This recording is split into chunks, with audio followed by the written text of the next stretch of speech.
Good morning વિદ્યાર્થી મિત્રો. ગણિત ગમતની અંદર આપણે ચેપ્ટર નંબર 5 પાઠ્યપુસ્તકમાં જોઈ ગયા. ત્યારબાદ આપણે સ્વાધ્યાય પોથીમાં પૂરીશું. એ સરખું દેખાય છે તો પ્રતિબિંબ અને સમમિતિ. તો નીચેના આકારોનું પ્રતિબિંબ દોરો. પ્રતિબિંબ એટલે કે અરીસામાં જે આપણે ચિત્ર સામેનું જોઈ શકીએ તે ચિત્ર દોરવાનું છે. તો અહીંયા વાદળી કલરનું જે ચિત્ર આપેલું છે તમને સ્વાધ્યાય પોથીમાં આપેલું છે, તો તેના જેવું જ પ્રતિબિંબ અરીસામાં જોતાં તમને કેવું દેખાય એ આપણે પ્રતિબિંબ દોરવાનું છે. તો આ ભાગ આ રીતે દોરવાનો છે. તો જેવો આકૃતિનો આ બાજુનો ભાગ છે એ જ એવડી જ સાઈઝનો ભાગ તેનું પ્રતિબિંબ સામે દોરવાનું છે. આગળ જોઈએ. આપેલા આકારોને તેના દર્પણ વડે મળતા પ્રતિબિંબના બે અડધા ભાગમાં તૂટક રેખા વડે દર્શાવો.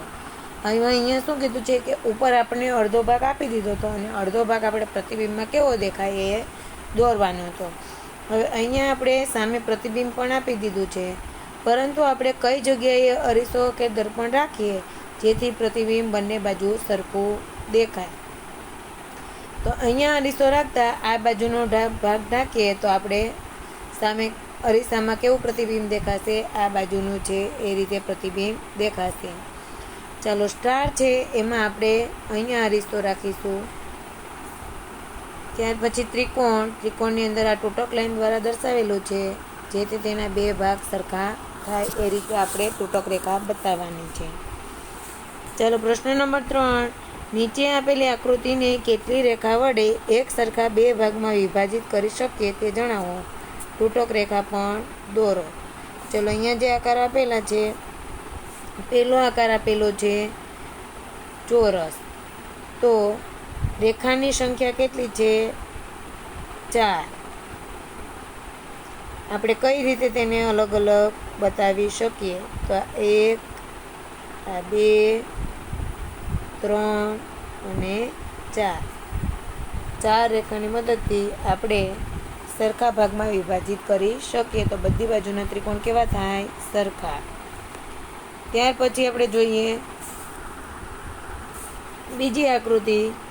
તો એની અંદર ત્રિકોણ છે. ત્રિકોણમાં ફક્ત આપણે ઊભી લાઈન કરીને જ બે સરખા ત્રિકોણના ભાગ કરી શકીએ. તો રેખાની સંખ્યા 1.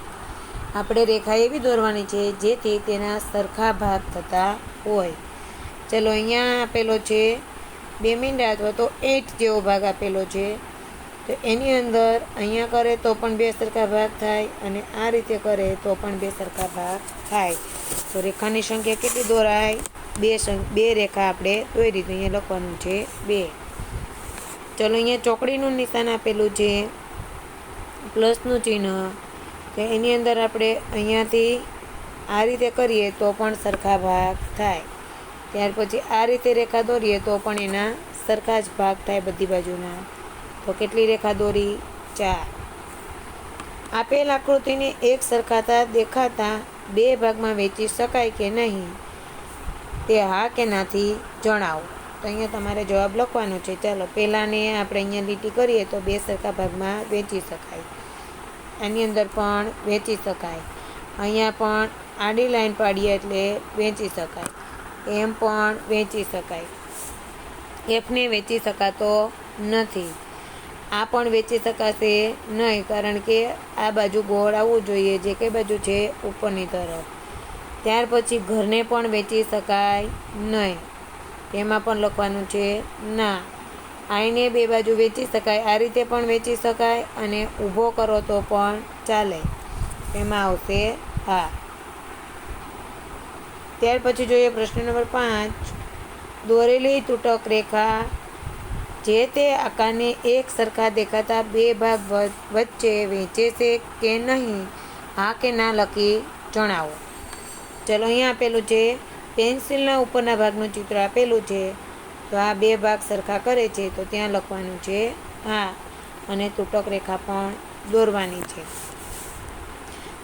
તૂટક રેખા તો દોરેલી જ છે, આપણે ફક્ત જવાબ જ લખવાનો છે. ચાલો બીજું નિશાન છે એની અંદર ના આવશે, કારણ કે બંને સરખા ભાગ થતા નથી. પાંદડામાં બે સરખા ભાગ થાય તો એમાં આવશે હા. અહીંયા પાંદડામાં ઊભી રેખા દોરેલી છે તો એમાં આવશે ના. આપણે તૂટક રેખા જે રીતે બતાવી છે એના ઉપરથી જવાબ આપવાના છે. આગળ જોઈએ પ્રશ્ન નંબર 6. તો અહીંયા ઝેડ છે, ઝેડનું પ્રતિબિંબ તમે અહીંયાથી જુઓ તો અરીસાની અંદર દર્પણમાં કેવું દેખાય છે એ તમારે જોવાનું છે. તો કેવું દેખાશે? ઊંધો ઝેડ દેખાશે. એમનું પ્રતિબિંબ જે છે તે એમ જેવું જ દેખાશે. અહીંયા તમારે દર્પણ રાખવાનું છે એટલે એમનું સેમ પ્રતિબિંબ એવું જ દેખાશે. અહીંયા એન રાખેલો છે તો એનનું પ્રતિબિંબ આ રીતે ઊંધો એન દેખાશે. ત્યાર પછી વાય, અહીંયા દર્પણ ચિત્ર રાખીએ તો વાયનું પ્રતિબિંબ આવું અહીંયા જે વાય છે એવું જ દેખાશે. બીનું પ્રતિબિંબ ઊંધો બી દેખાશે અને એનું પ્રતિબિંબ એ જેવું જ મળશે અહીંયા દર્પણ રાખતા. ચાલો ત્યાર પછી અહીંયા લખેલું છે મળે છે, નથી મળતું. તો સેમ પ્રતિબિંબ મળતું હોય ત્યાં લખવાનું છે મળે છે, અને જ્યાં પ્રતિબિંબ સેમ મળતું નથી ત્યાં લખવાનું છે નથી મળતું. ચાલો આગળ સી આપેલો છે. અહીંયા સી છે, તમે અહીંયા પ્રતિબિંબ રાખો એટલે સી કેવો મળશે તમને? સામે. અહીંયા લખવાનું છે પ્રતિબિંબ મળતું નથી.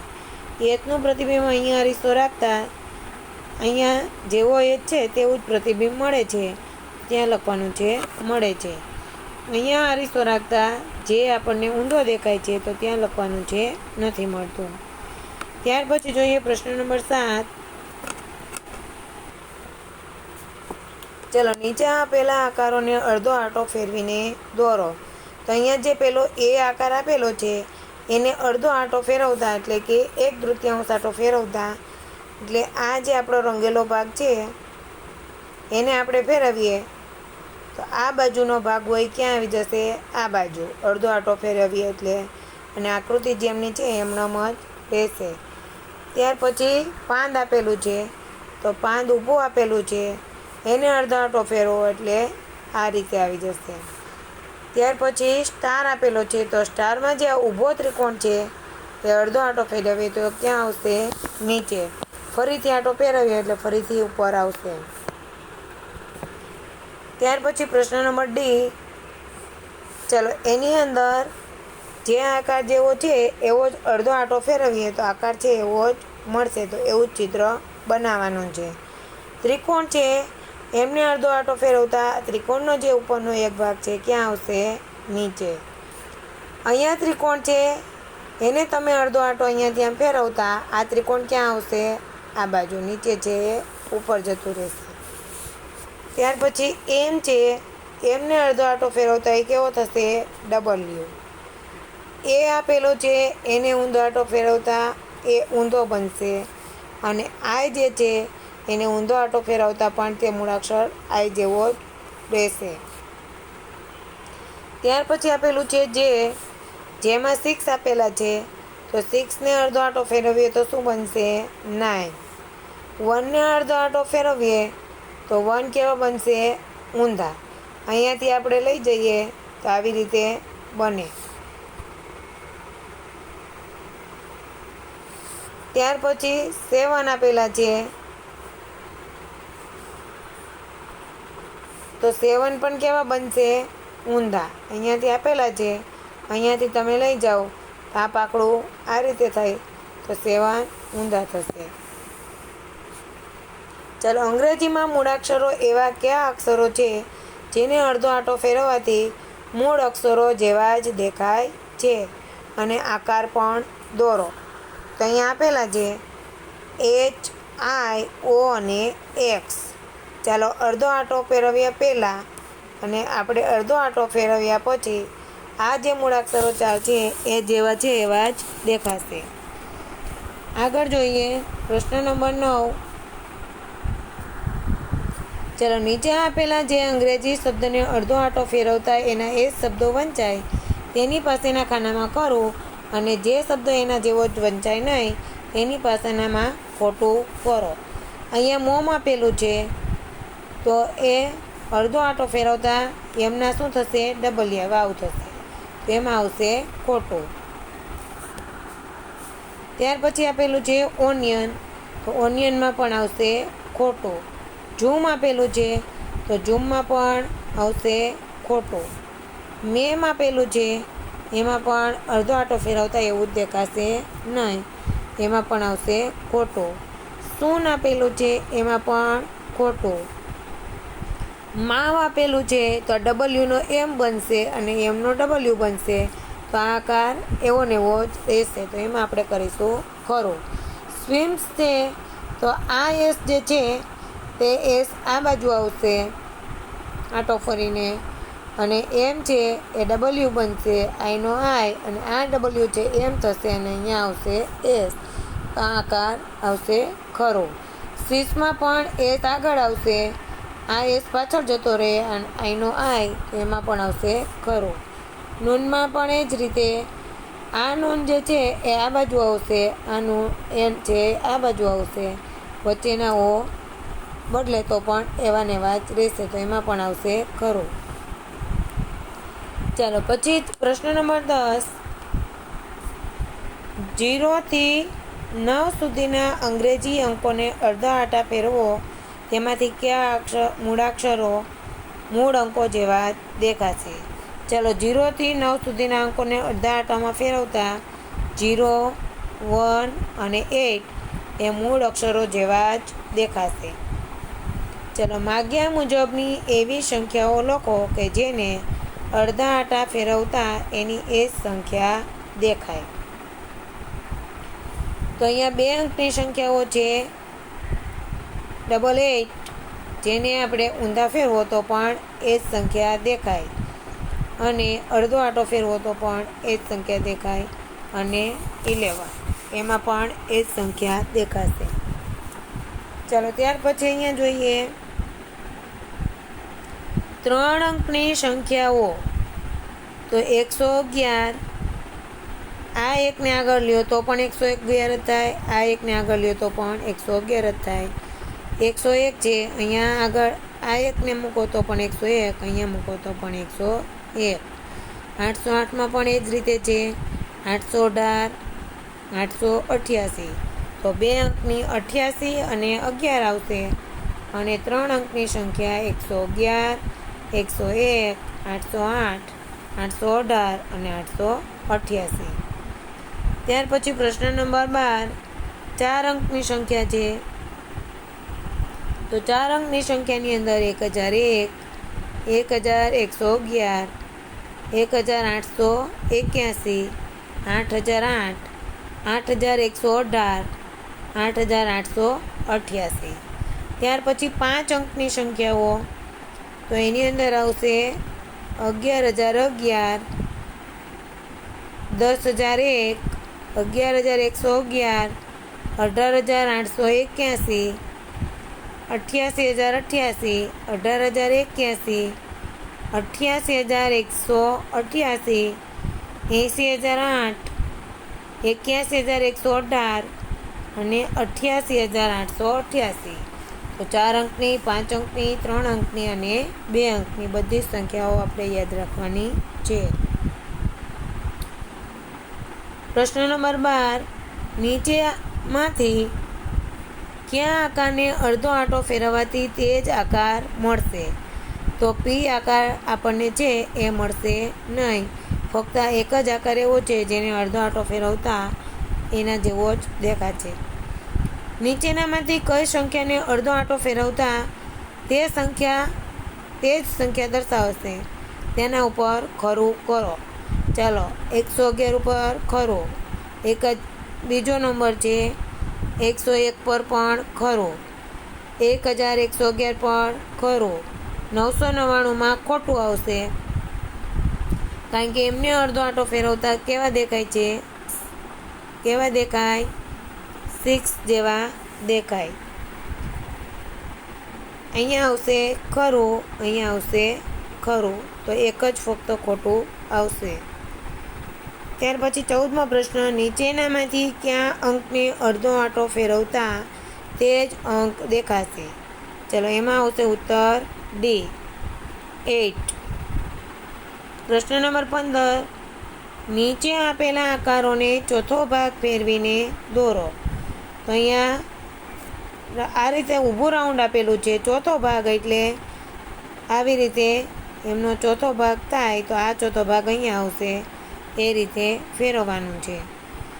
ચલો અહીંયા ચોથો ભાગ જે છે, તો આ જે ભાગ છે લાઇનિંગવાળો એ ભાગ ક્યાં બતાવશે? અહીંયા, અને બીજો ભાગ અહીંયા, તો એનો ભાગ આવું પ્રતિબિંબ મળશે. ચોથો ભાગ ફેરવીએ એટલે આ ભાગ છે એ ક્યાં આવશે? અહીંયા. તો આ રીતે આકૃતિ બને. ચાલો અહીંયા જે છે આ ચોથો ભાગ છે એ અહીંયા આવશે, તો આપણે અહીંયા આચ્છાદિત અહીંયા આપણે ભાગને રંગીશું.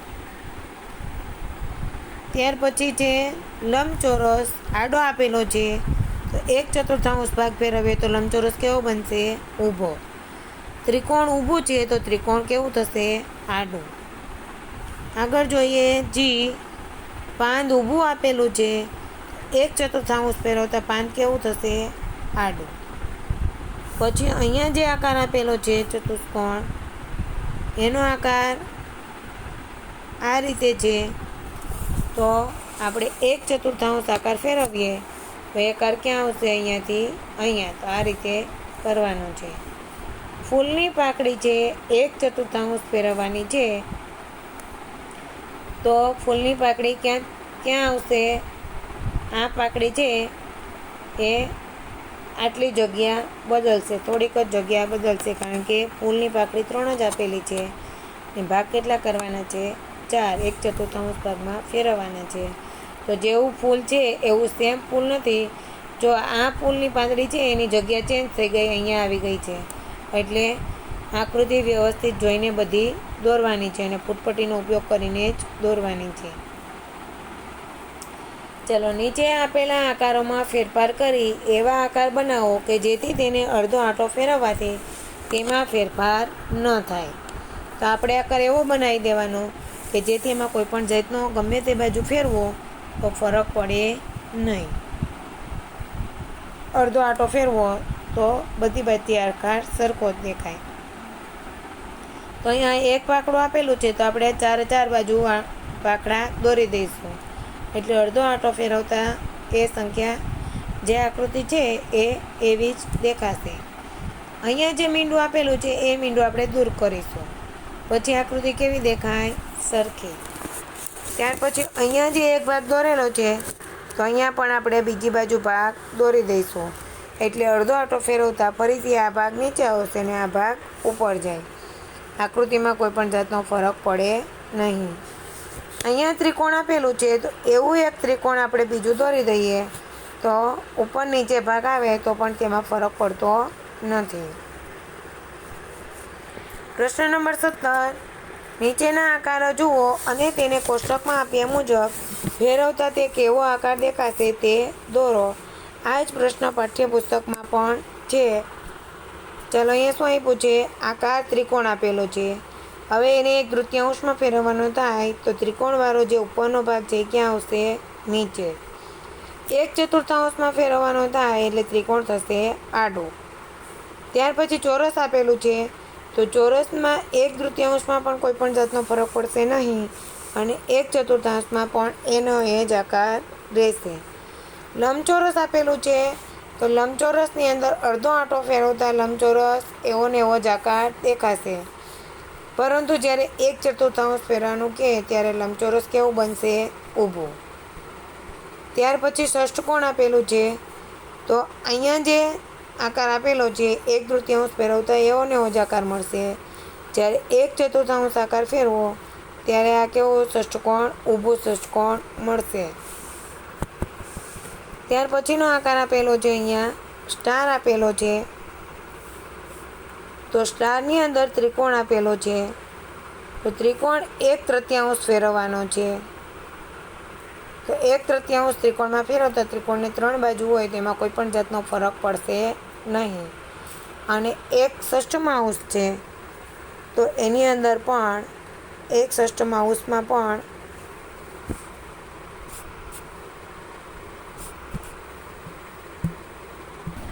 એક ષષ્ઠમાં પણ જો અહીંયા જે આકાર આપેલો છે એમાં ફરક પડશે. જે વચ્ચેનું ત્રિકોણ આપેલું છે એ ત્રિકોણ અહીંયા કેવું બનશે?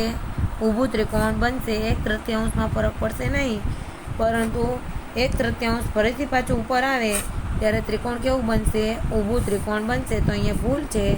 તો આપણે વચ્ચેનું જે ત્રિકોણ છે તે કેવું દોરવાનું છે? ઊભું.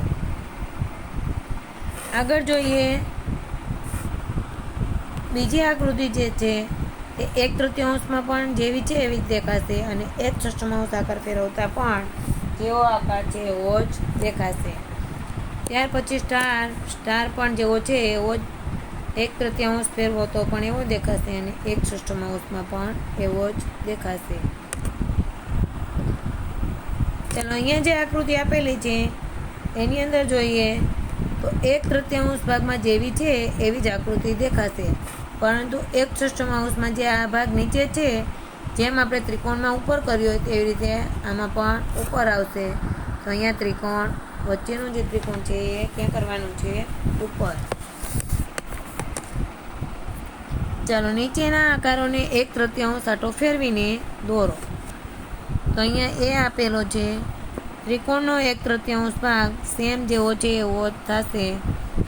અહીંયા બી 1/3 એટલે કેટલો ભાગ પડશે? એક ગોળ હોય એના તે 3 ભાગ કરવાના છે.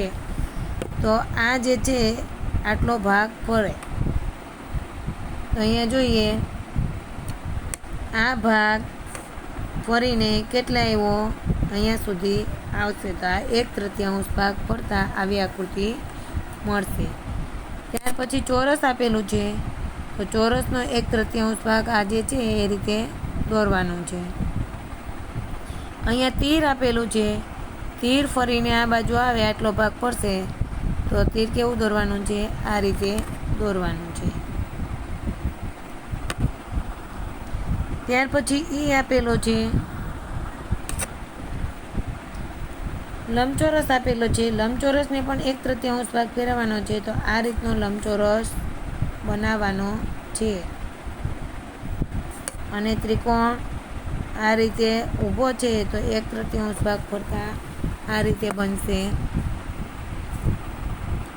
અહીંયા જે ભાગ આપેલો છે એ ભાગને આપણે 1/3 ફેરવતા કેવો બનશે?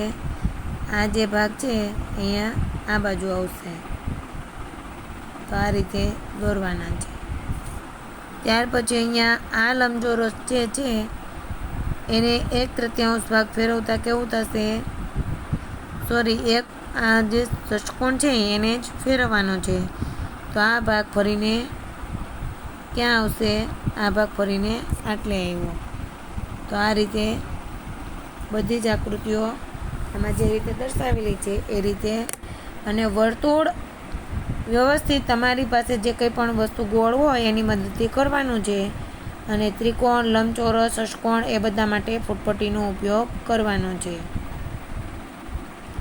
નીચેના આકારોને 1/6 આંટો ફેરવીને દોરો. ચલો આ આકારને કેટલો આંટો ફેરવવાનો છે? 1/6 ફેરવવાનો છે. તો આ જે ત્રિકોણ છે એ કેવો આકાર બનશે? આ રીતે બને. 1/6 આકાર ફેરવવાનો છે. તો આ રીતે ત્રિકોણ બનશે. ત્યાર પછી લંબચોરસ આપેલું છે, તો લંબચોરસને 1/6 ફેરવતા આ રીતે આકાર મળશે. અને સ્ટાર આપેલો છે તો સ્ટારમાં કોઈ પણ જાતનો ફરક પડશે નહીં, જેવો છે એવો જ મળશે. એ જે છે એનું પાક્યું આટલું કસશે. તમને મેં પહેલાં જલ્દી આગળ સમજૂતી આપેલી ત્યારે જો બતાવેલું હતું કે 1/6 ભાગ એટલે આ એક ગોળ હોય એના કેટલા ભાગ થાય? કુલ 6 ભાગ થાય. એ સરખા 6 ભાગ કરવાના. કેવા? સરખા. તો અહીંયાથી અહીંયા સુધીનું અંતર કશે 1/6 કહેવાય. ચાલો નીચેની આકૃતિને આપ્યા મુજબ ફેરવતા પહેલાં જેવી જ દેખાય તેના પર ખરું કરો અને ન દેખાય તો એની ઉપર ખોટું કરો. ચાલો ત્રિકોણ છે એને આપણે 1/3 ફેરવતા તેના જેવો જ દેખાશે. એમાં શું આવશે? ખરું. બીજી આકૃતિ 1/3 ફેરવતા આ જે આકાર છે એવો જ દેખાશે, એમાં પણ આવશે ખરું. ત્રીજી આકૃતિ આપેલી છે 1/4 આપેલું છે, તો આ જે ગોળ છે એ ક્યાં આવશે? અહીંયા, અને આ ગોળ છે તે અહીંયા આવશે, એટલે એમાં આવશે ખોટું. ત્યાર પછી ચોથી આકૃતિ 1/6 આકાર ફેરવતા એમાં પણ આવશે ખોટું, કારણ કે આ બધી પાંદડીઓ 1/6 ફેરવો એટલે આ એક પાંદડી છે એ અહીંયા આવશે અને આ બે પાંદડી છે અહીંયા આવશે, તેમાં પણ ખોટું આવશે. ત્યાર પછી સ્ટાર આપેલો છે એને 1/6 ભાગ ફેરવતા જેવો છે એવો જ સ્ટાર મળશે, તો એમાં કરીશું ખરું. અહીંયા જે આકાર આપેલો છે એને 1/3 ફેરવતા જેવો આકાર છે એવો જ મળશે, તેમાં પણ કરીશું ખરું. તો અહીંયા આપણું ચેપ્ટર નંબર 5 સ્વાધ્યાય પોથીમાં પણ પૂર્ણ થાય છે. તો વ્યવસ્થિત અને સરસ અક્ષરે અને આકૃતિ દોરવા માટે ગોળ કોઈપણ વસ્તુનો અને લાઈન દોરવા માટે ફૂટપટ્ટીનો ઉપયોગ કરીને સરસ આકૃતિ દોરવાની છે. છઠ્ઠો પાઠ આપણે નેક્સ્ટ વિડીયોમાં જોઈશું.